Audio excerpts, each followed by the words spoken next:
Hey everyone, welcome to a new episode of Steven's Week, your weekly update on marketing and technology. This week I'm going to talk about Facebook and a new wearable. I'm going to talk about Buzzfeed's evolution in e-commerce and a big move by Jaguar. Enjoy this new episode, everyone.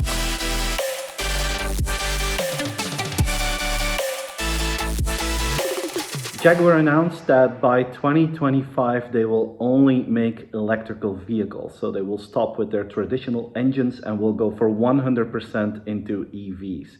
And this is one of the first major, let's say, traditional car brands that is now going full into electrical.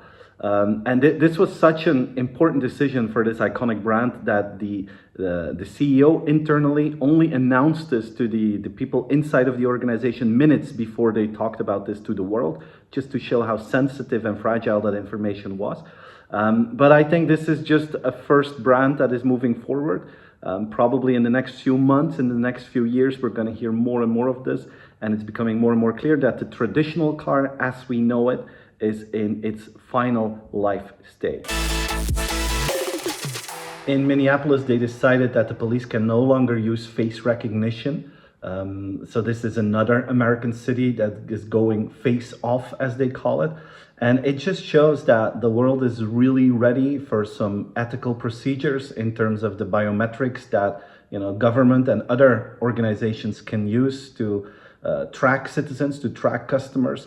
And you're starting to feel more and more that we're at this tipping point where in the past decade, we thought that a life without privacy was just something that was going to be impossible. Now you feel that probably by the end of the next decade, we're going to have more and more discussions about this. Probably we're going to have more data ownership. So I think this is another, small signal that is pointing into the same direction, that we're going to have a whole different debate about privacy in the next 10 years. Buzzfeed announced plans to start with a virtual shopping mall where people can actually do window shopping through the Buzzfeed website.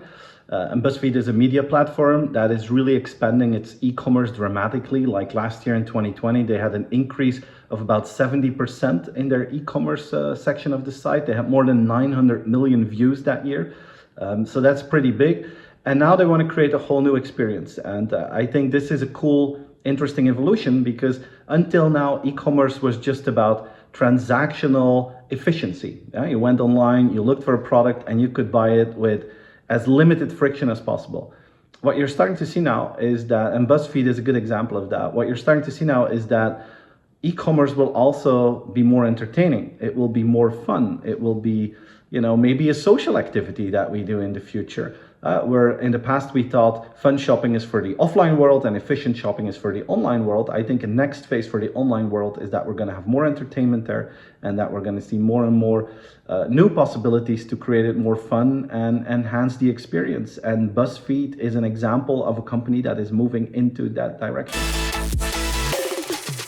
There's a rumor that Facebook will come with a wearable next year, with a watch apparently, where you can get your Facebook messages and your Instagram direct messages and stuff like this. But of course it will also be a fitness tracker, like all of these wearables. I don't know about it. I don't know what you guys think, but I don't know if the world is waiting for another wearable device that can do more or less the same. We have Fitbit, we have our Apple Watches, we have alternatives from Android, and they're doing a pretty good job. And of course, Facebook doesn't have the best image in terms of trustworthiness related to data.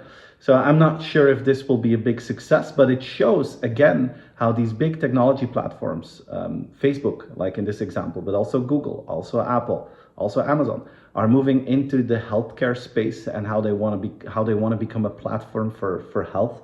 And Facebook is trying to do so. I don't know if they will be successful, but it's a clear trend that that's the next frontier for these big tech companies.